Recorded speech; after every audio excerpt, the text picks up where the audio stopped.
Time it was conquered by a British exploration team. Ice, rock, and storm failed to stop the intrepid Edward Hillary and... This is the legendary Sir Edmund Hillary, the climber who conquered Mount Everest.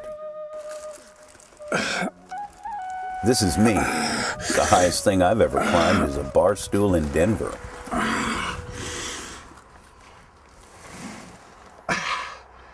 I'm Harry Hurt III, and today I'm in the Shawangum Mountains outside New Paltz, New York, also known as the Gunks. Today I'm going to try rock climbing. I'm no Sir Edmund Hillary. In fact, I'm afraid of heights, but I've been told everyone's got a fear of heights. It's called a survival instinct, and my goal today is to survive. Rock climbing is becoming increasingly popular. A government survey found that over 9 million Americans participate in rock climbing and 13 million participate in the higher altitude sport of mountaineering. The Gunks is the rock climbing capital of the northeastern United States. It's a 5-mile wide escarpment of cliffs 2,200 feet above sea level. It's the kind of place climbing junkies, who call themselves gunkies, dream about. I'm here with Susan E.B. Schwartz, author of Into the Unknown, a biography of Gunks rock climbing pioneer Hans Kraus. Tell me, Susan, what's the appeal of the Gunks to rock climbers? It's a stunningly beautiful piece of rock, but it's also very exposed. And so you could be a beginner climber and be in these incredible situations on these beautiful routes. Well, you know, this sport, frankly, scares me, but you love it, don't you? What do you love about it? Oh, it's great. It is so all-encompassing. I mean, it really pushes you physically, mentally, emotionally, even spiritually. Well, it sure pushes me spiritually. I've been praying every second out here. So when your feet start touching, yeah, you want your feet against the rock. Despite the obvious risks, rock climbing is also supposed to be relatively safe. If done with the right equipment and the right training, it's a pretty safe sport. People get killed rock climbing, don't they? Well, they certainly can, but in the last 2 years we've had 50,000 climber visits and only 1 fatality. I'm not going to make it 2.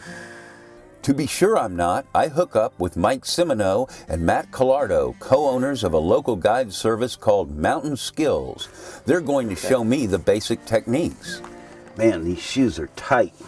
The whole goal in climbing is to get the weight onto your feet and off your hands. These are big, efficient muscles. These are weak little muscles, okay? So there's 2 basic techniques we're going to use for that. Edging, you're going to use the edge of your foot. All right. Smearing is when you place the ball of your foot right on the rock. I'm dropping my heel down somewhat to get as much contact as possible, and I stand up. Smearing is where the magic happens. Friction alone is enough for you to climb with. But climbing is more than just fancy footwork. Your life depends on your climbing partner and your equipment. I'm about to go on belay.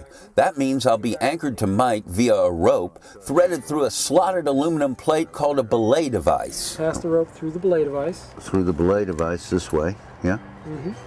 Okay. Then through this carabiner, is that right? Exactly. All right, very good. Okay, this is just a beginner's practice area. It's only 40 feet high, but it might as well be a part of the Himalayas as far as I'm concerned. Okay, Mike, am I on belay? You're on belay. All right, climbing, dude. Climb on, bro. I dig my fingernails into the crevices in the rock.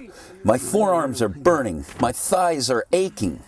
Somehow, I seem to defy gravity and make it all the way to the top. Come on, man. Come up here. Have a seat. I did it! I'm feeling dizzy and out of breath, but the view of the cliffs and the Wallkill Valley below is spectacular. A turkey vulture swoops past. I think it smells blood. My blood. Mike reminds me that getting up here is only half the battle. Now we have to get down. How are we going to do that, Mike? We're going to rappel. Now I have to rappel. That's a fancy term that means I have to stand on the edge of the cliff and jump off backwards, hoping the rope and Mike will keep me from falling. You want me to put my foot right there, huh? Rappelling is kind of fun after all. I'm starting to feel like I could be an Army Ranger. I'm an Army Ranger! I'm an Army Ranger! The most fun is planting my feet on the ground. Here we go. Nice work, Harry. Oh man, I made it. Mike and I exchange high altitude high fives. The turkey vultures will have to wait another day to snack on these old bones. I may not be Sir Edmund Hillary, but today I faced my Everest and I faced my fear of heights, and I survived. I'm Harry Hurt III for the New York Times.